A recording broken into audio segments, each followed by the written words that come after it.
Hay pobreza espiritual en la incapacidad de distinguir el valor del precio. Si todo tiene un precio, pues hay una pobreza espiritual muy grande.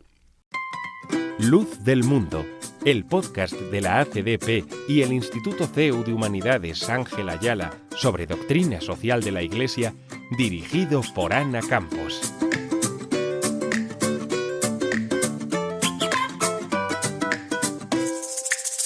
Bienvenidos a un nuevo capítulo de Luz del Mundo, este podcast donde desgranamos la doctrina social de la Iglesia. Este podcast que se produce gracias a la Asociación Católica de Propagandistas y al Instituto de Humanidades Ángel Ayala. Hoy tengo conmigo a José María Larrú. Bienvenido y muchas gracias por estar aquí. Muchísimas gracias. José María es catedrático de Economía Aplicada en el Departamento de Economía de la Universidad San Pablo CEU y, como anécdota, quiero contar que cuando le pregunté cómo quería que fuese presentado, me dijo felizmente casado y padre de 4 hijos, lo cual me alegró mucho porque mucha gente separa la vida personal de la vida profesional y es verdad que compartir este tipo de datos, sobre todo el felizmente casado, anima mucho también a los demás y puede ser de gran ayuda. Sus intereses académicos tienen que ver con la economía de la pobreza y el desarrollo humano integral y ha sido evaluador de proyectos de cooperación al desarrollo en varios países de Hispanoamérica.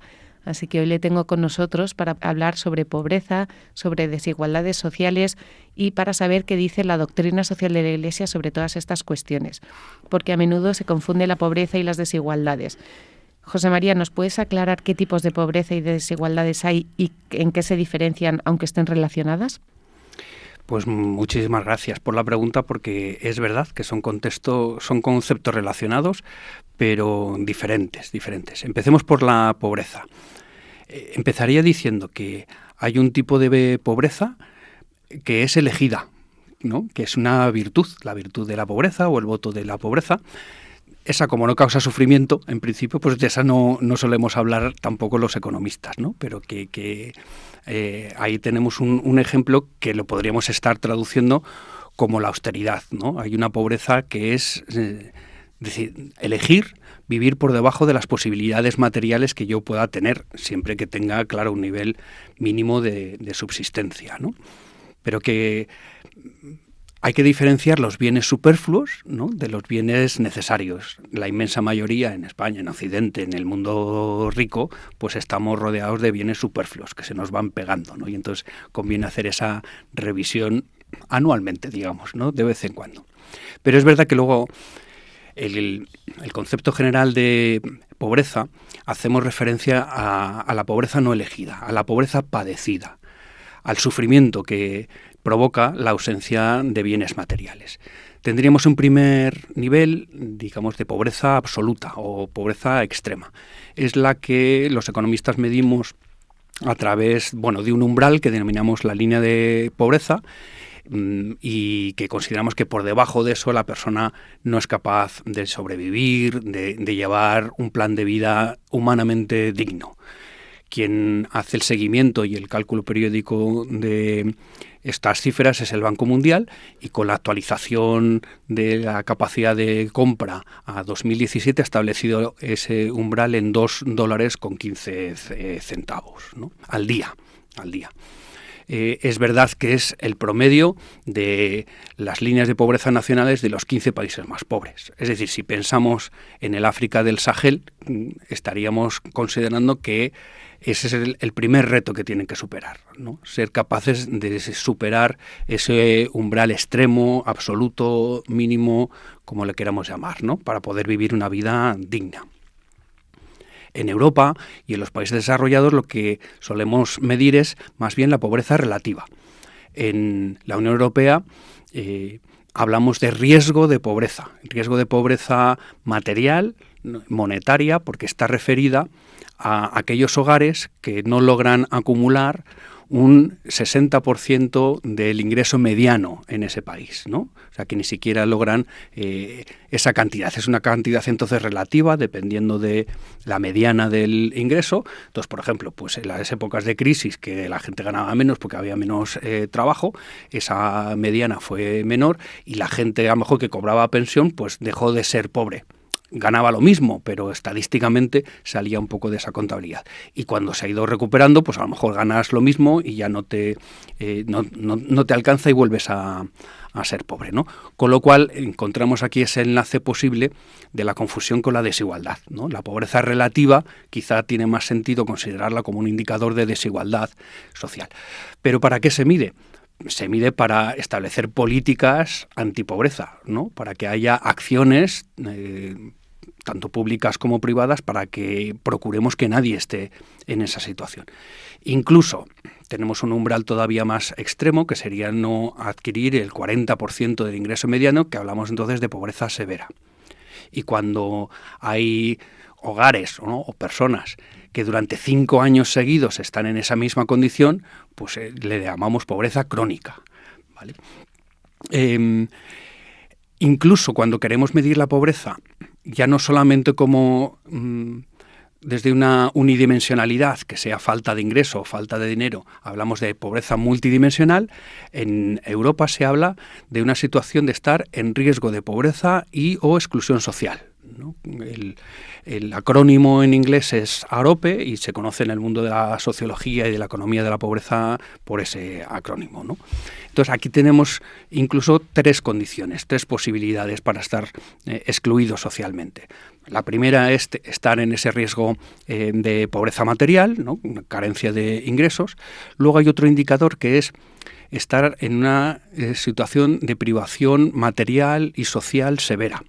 Hay una lista de 13 ítems, ¿no?, en los hogares, y si tienes 7 o más de esos ítems, pues se considera que estás en exclusión social, ¿no? No, a lo mejor no necesariamente puede ser que tengas falta de ingreso, pero hay unas condiciones de vida que dicen, hombre, esta persona lo está pasando mal, ¿no? Está excluida, porque no puede irse ni una semana de vacaciones, porque no puede hacer pagos frecuentes, ¿no?, de su propia vivienda, no puede encender la calefacción o el aire acondicionado en verano porque no llega, no es capaz de comer carne, pollo o pescado al menos 2 veces a la semana. Te estoy poniendo ejemplos concretos de esos indicadores, ¿no?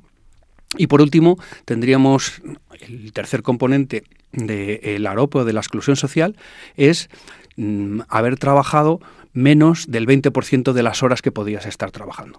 Puede ser que tengas un empleo. De hecho, es interesante porque un 10%, por ejemplo, de los trabajadores, de los pobres tienen un empleo, están ocupados, ¿no? O sea, que ya no es verdad que el que es pobre es porque no trabaja o porque no quiere trabajar, sino que trabajando no logró un ingreso con un salario suficientemente digno como para poder estar en esa situación.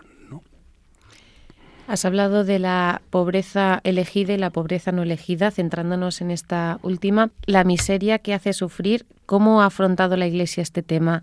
¿Y cuáles son o han sido las aportaciones surgidas desde la Biblia y desde el Magisterio? ¿Y cuáles desde el mensaje social cristiano? Pues es muy interesante porque yo, por ejemplo, en el capítulo 4 de los Hechos de los Apóstoles, ¿no?, cuando de alguna manera idealizada esa primera comunidad, ¿no?, pero se nos dice que los que creían en la resurrección vendían los bienes que tenían y se lo ponían a los pies de los apóstoles para repartirlos entre ellos, ¿no? Es verdad que no todos, ¿no?, que luego había gente que le costó mucho más. Tenemos también los Hechos de los Apóstoles una primera discusión, ¿no?, porque los que hablan griego se quejan que no están atendiendo a las viudas, ¿no?, y entonces hay que organizarse, se crea el diaconado, precisamente para atender a las viudas. En la Biblia, las 3 personas, las 3 categorías, ¿no?, clásicas de pobres eran las viudas, los huérfanos y los extranjeros, ¿no?, los emigrantes.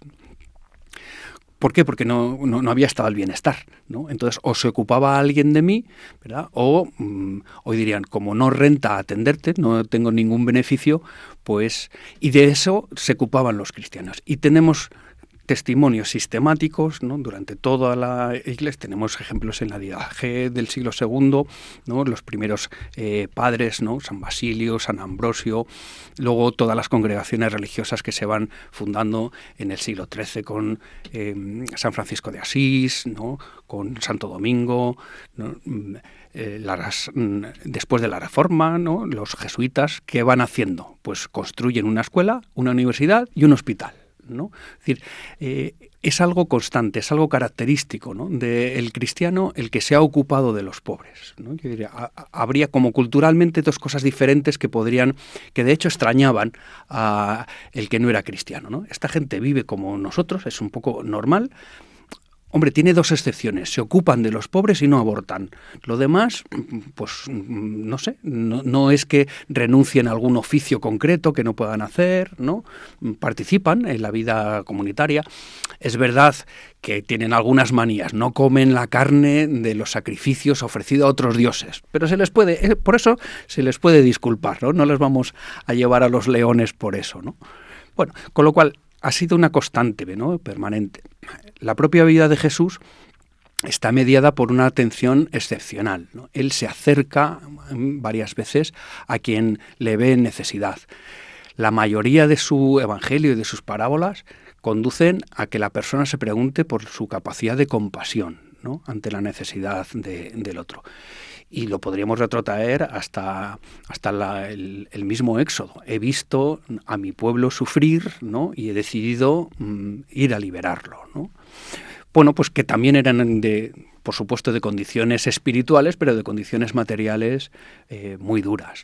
Me gusta decir que la fe tiene que afectar a toda la persona. Y toda la persona incluye su bolsillo también, ¿no? La capacidad de compartir es muy, muy importante. Has hablado de la pobreza. Pasando a las desigualdades, ¿es el sistema económico capitalista generador de desigualdades, la cultura de descarte y de exclusión social? ¿Y cómo se puede actuar de forma responsable en este campo? Porque también has hablado del estado de bienestar y de que cuando los católicos ayudaban a los pobres, que muchas veces podría decir, no renta atenderte. ¿Se puede decir que hoy en ese estado de bienestar se está dejando de lado a los que no renta ayudar? Qué buena pregunta, ¿verdad? Claro, ahora tenemos Estado. Tenemos entonces un encargo y una declaración de derechos, y esos derechos tienen que ser cumplidos por parte también de los poderes públicos, ¿no? Dice Benedicto XVI que no es la misión propia de la Iglesia establecer la justicia y el bien común en el mundo. Eso es un fin que le pertenece al Estado, ¿no? Como principal garante del bien común. Y sigue diciendo, sin embargo, la Iglesia no puede desentenderse de estos problemas, ¿no? ¿Cuál es el papel que le pertenece a la Iglesia? Y dice dos cosas, ¿no? Ser capaz de generar pensamiento argumentativo para poder intervenir de la manera más eficiente posible, ¿no? Y despertar las fuerzas espirituales para que las iniciativas voluntarias de las personas también puedan contribuir a la atención de los pobres. Con lo cual, no estamos en competencia con el Estado, sino que estamos en el subsidio, ¿no? Dispuestos a ayudar unos con otros. Luego preguntas que hay que hilar fino. El capitalismo es un sistema por naturaleza generador de desigualdad. Yo diría que sí, si no le ponemos más matices, aunque hay muchos tipos de capitalismo. No es lo mismo el capitalismo japonés que el modelo capitalista nórdico, que el mediterráneo, que el norteamericano, ¿verdad? Pero si no le ponemos muchos apellidos, ¿no? Si no matizamos mucho, es verdad que si el capitalismo es el incentivo a que la libertad humana, con su creatividad y con su ingenio, sea capaz de ofrecer, ¿no? Aquello que uno espera que pueda ser una necesidad del otro y se intercambie en el mercado, pues va a generar desigualdades, pero que algunas pueden ser justas y otras pueden ser injustas, ¿no? Esto ya lo pensaron los economistas o los teólogos incluso de la Escuela de Salamanca, ¿no? ¿Cuál es el precio justo, ¿no? ¿En qué medida algo que yo he creado puedo venderlo, pero en un intercambio cuyo valor genere una equivalencia. ¿Vale? Ese sería. Y la verdad es que después de darle muchas vueltas decían, pues al final lo que la gente libremente en la plaza determine como el salario, ¿no? El salario natural, ¿no? Es aquel al cual se suele intercambiar las cosas en la plaza. Hoy se ha complejizado esto mucho más, ¿no? Porque no vamos como en Medina a comprar la lana, sino que son todo operaciones a través del ordenador. Entonces, hay algunas desigualdades que a mí me parece interesante pensar que son justas, ¿no? Es justo atender más a los que tienen una discapacidad, a los niños, digamos, a los menores, a los mayores, ¿no? Es decir, que haya un tratamiento desigual, ¿no? Diferente hacia el que tiene más necesidad. A mí me parece que eso es una desigualdad justa, ¿no? Hay quien tiene unos derechos que otros no los tienen. Hay quien tiene más necesidad. Hay quien tiene más mérito. La doctrina social de la Iglesia, en Magistra 71, dice el salario justo tiene un primer componente que es la efectiva aportación del trabajador a la empresa. Y esa es desigual, es decir, su productividad. Quien es más productivo puede ganar más. Pero luego sí que también es muy importante la situación financiera de cada una de las empresas, ¿no? Entonces habrá empresas que pueden pagar más, otras que no, dependiendo de la situación. Tercer elemento. El salario justo debe conducir a crear la mayor cantidad de empleo posible. Es decir, hay una primacía del trabajo sobre el capital. Esa es una diferencia también que no siempre en el capitalismo se va a producir. Se puede primar más los rendimientos del capital, la acumulación del capital, frente al trabajo de la persona. Y como la persona es la que trabaja, como el trabajo es lo que humaniza y no humaniza el capital, tenemos esa entonces prioridad. Y un cuarto elemento del salario justo es la contribución al bien común universal, ¿no? Es decir, que entre todos tiene que haber esa capacidad de crear las condiciones de vida en la que las asociaciones y cada uno de sus miembros son capaces de llevar su proyecto de vida de una manera más perfecta, ¿no? más lograda. Ese es el bien común, ¿no? Ser capaz entonces de crear un sistema económico que sea capaz de convivir unos con otros generando instituciones justas. Claro que hay unas desigualdades que son injustas, ¿verdad? Todo lo que son privilegios son desigualdades injustas, que hay que darle una vuelta, ¿no? Y luego puede haber desigualdades que pueden ser por suerte, ¿no? Pues la suerte de la vida me ha generado una desigualdad, pues porque tuve una ocurrencia, la patenté, me fue bien y entonces incluso he hecho un gran servicio a la humanidad, ¿no? Pues viva la penicilina de Fleming. No siempre todo el mundo que genera una gran innovación para el bien común se hace rico, ¿eh? Es decir, pensamos también que hay riqueza injusta, que ha sido ganada con engaño, con fraude, con mala fe, y que tenemos una desigualdad muy importante, que es la desigualdad ante la ley. Esa es claramente injusta. Vivan los liberales en este sentido, estarán ahí aplaudiéndome, ¿no? Entonces tratamos de conciliar, ¿no? los diferentes tipos de desigualdad. ¿Hay alguna desigualdad que pese hoy más en día que la otra? Yo creo que en políticas sociales, cada vez que se piensa en desigualdad, se debe pensar, por lo menos yo privilegio, la desigualdad de oportunidades, ¿no? Hay desigualdad de oportunidades al nacer, que son independientes de las circunstancias y de las decisiones que toma la persona, ¿no? Porque una persona no elige el tipo de padres, su renta, el número de libros que hay en su casa, el sexo que tiene, que eso ya te va a condicionar. O sea, si tú naces mujer de una etnia minoritaria, con unos padres analfabetos, frente a todo lo opuesto que te he dicho, que por la suerte en la vida la cigüeña te deja en unos padres que tienen 2 doctorados, son blancos y tienen una riqueza inmensa, tu educación va a ser distinta, tu proyecto de vida va a ser distinta, ¿no? Entonces, lo que primero que hay que hacer es generar un sistema que sea capaz de trastocar lo que la suerte en la cuna te genere y no te condene a la tumba en la misma situación. Yo creo que eso es muy importante. Creo que hay bastante consenso moral en que tiene que haber un principio de compensación a esas desigualdades que no son atribuibles a la responsabilidad de la persona, ¿no? Lo complicado es que esa tiene que convivir con esa desigualdad de resultados de el que más se esfuerza, el que más mérito tiene, ¿no? el que más estudia. Y entonces uno puede decir, hombre, yo no exageraría. Todo lo he hecho yo solo y me lo he ganado yo solo con mi esfuerzo. Creo que eso es un error conceptual. Totalmente. Porque todo no es verdad. Para empezar, pues hubo una comunidad que te trajo a la vida, ya había un capital natural concreto en tu país, has tenido unas oportunidades.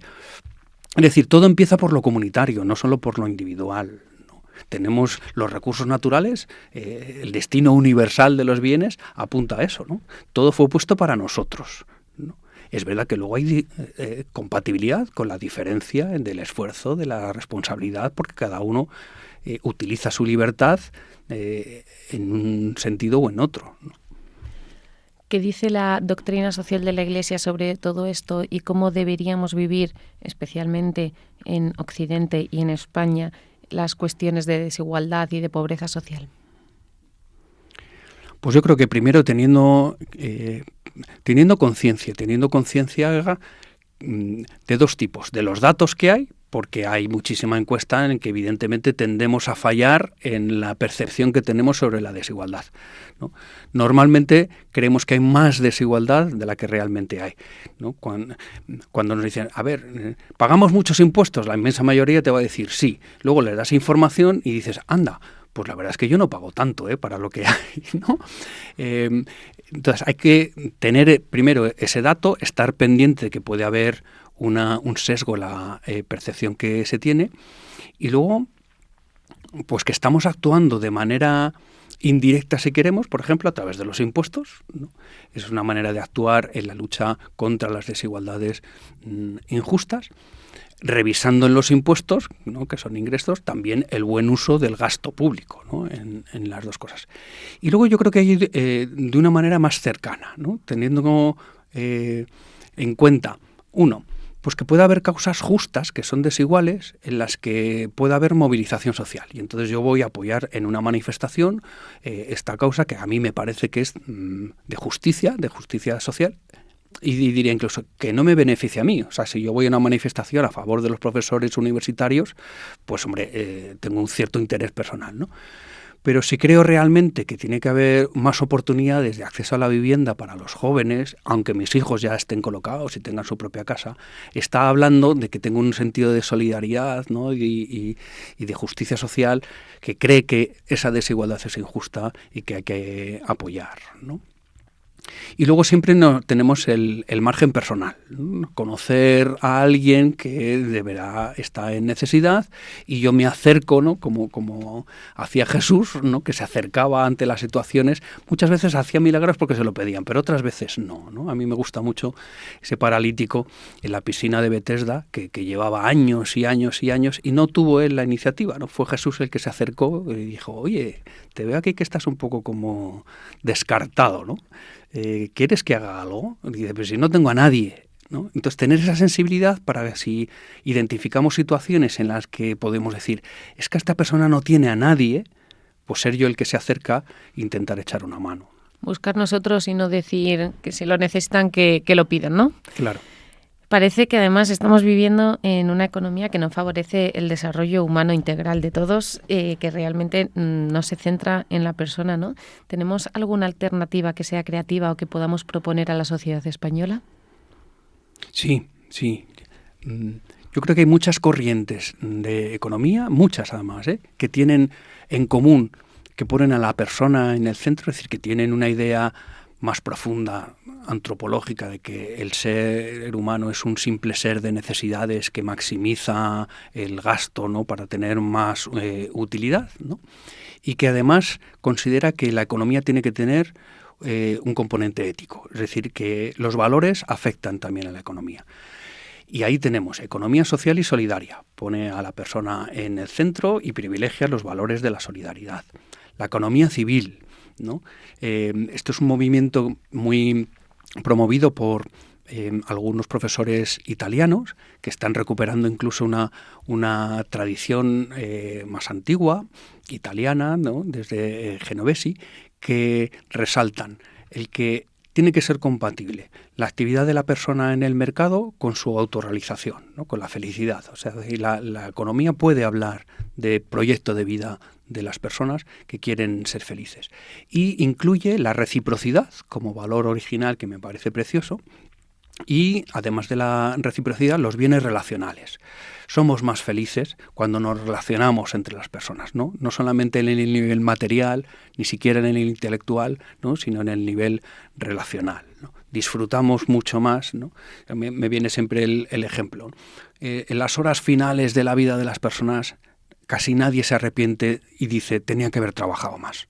Dice, tenía que haber amado más, tenía que haber perdonado más y tenía que haber agradecido más. Pues todo eso que normalmente lo quitamos de la economía, porque esto parece que no tiene que ver con, es el sentido de la vida de muchas personas, ¿no? Entonces hay que ayudar también a elegir teniendo en cuenta este tipo de valores. Está el movimiento de economía de Francisco, precioso.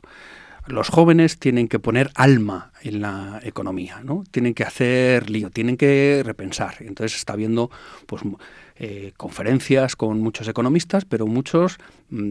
el protagonismo tiene que ser de los propios jóvenes que quieran cambiar, ¿no? Que quieran cambiar el mundo, que se formen de otra manera.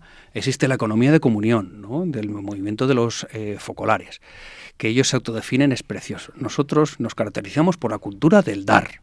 Fíjate, en vez de la de tener más y tener más dinero, nosotros, pues las empresas que no tenemos vocación de pérdidas, por supuesto, cuando tenemos beneficios los distribuimos. 1/3 para el mantenimiento, ¿no? La amortización de la propia empresa, ¿no? La reinversión. Otro tercio es para formación, ¿no? Para alimentar incluso el propio movimiento, y 1/3 de solidaridad con los pobres, ¿vale? Nacional o internacional.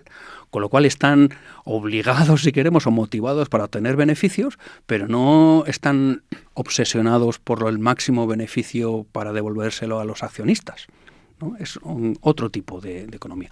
Pues todas estas, por ejemplo, ya hay más, ¿no? Economía del bien común, empresas que empiezan a certificarse de otra manera, ¿no? El movimiento B Corp. Esto lo que pasa es que tiene que ir ganando espacio de divulgación incluso en las universidades, ¿no? En las facultades de economía. José María, has hecho alusión a las cosas de las que se arrepiente la gente antes de morir. Me has recordado, hay un libro de una enfermera estadounidense que ha trabajado con pacientes pues terminales todos, que escribe precisamente este libro porque todos tienen en común las cosas de las que se arrepienten antes de morirse. Y algunas las has mencionado tú, otras son el haber trabajado demasiado, o sea, no el no haber trabajado más, sino al revés, el haber trabajado demasiado y el haber vivido lejos de sus seres queridos. Hemos hablado de lo que a todos nos toca un poquito más, que es el bolsillo. Pero la Madre Teresa de Calcuta también hablaba de la pobreza espiritual.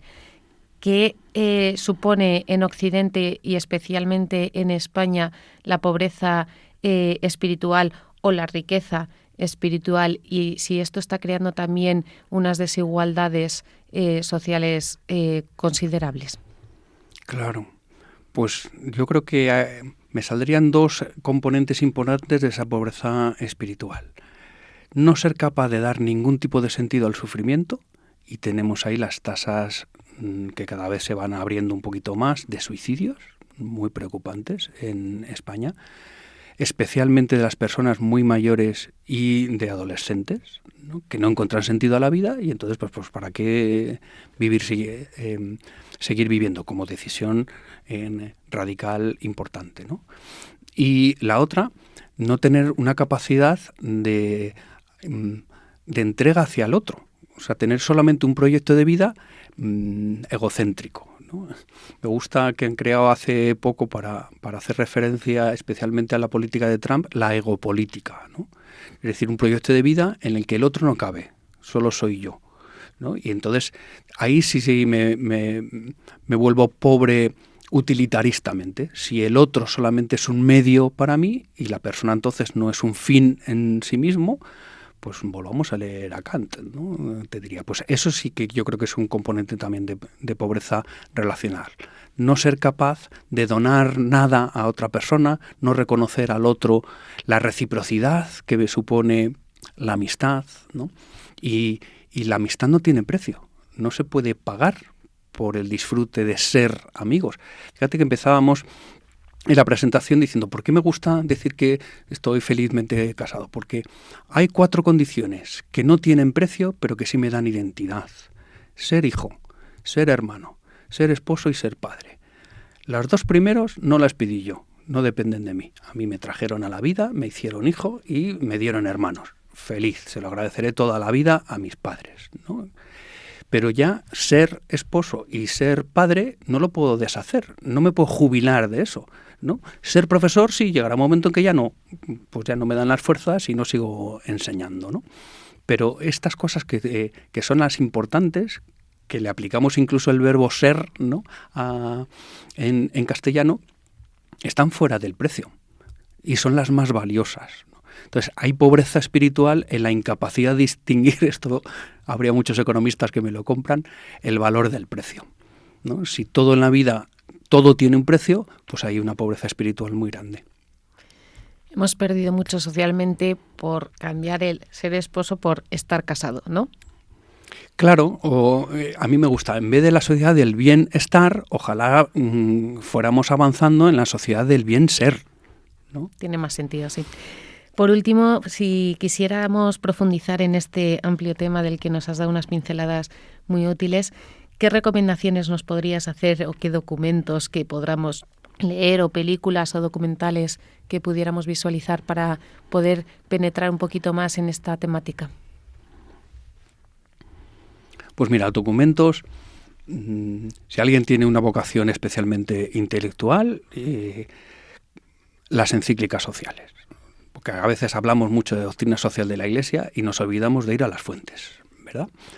Y si alguien no ha leído ninguna, yo diría, pues no empieces por la más antigua, ¿no? No empieces por Rerum Novarum, ¿no? Empieza, pues, desde Laudato Si hacia atrás, si quieres, ¿no? Desde Fratelli Tutti, ¿no? Caritas in Veritate es una maravilla, porque toca un montonazo de temas, ¿no? Tiene una primera parte antropológica que es preciosa, que esa es pluma pura de Benedicto XVI, pero luego yo creo que hay un montón de temas, que ahí hay un montón de consejeros que pone la situación del mundo en 2009 bastante interesante, ¿no?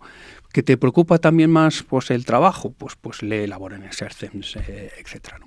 Luego yo creo que hay informes muy bien hechos para la situación de España. Voy a decir uno que es de la Fundación FOESA, que sistemáticamente cada año hace un estudio, se llama Estudios y Perspectivas, ¿no? Y el último habla de la sociedad en la que estamos siendo cada vez más desvinculados los unos con los otros. Tiene una metáfora muy, muy importante. Hay un grupo de personas que cada vez más confía en su tarjeta de crédito y hay otras personas que solo tienen su documento nacional de identidad y no avanzan, ¿no?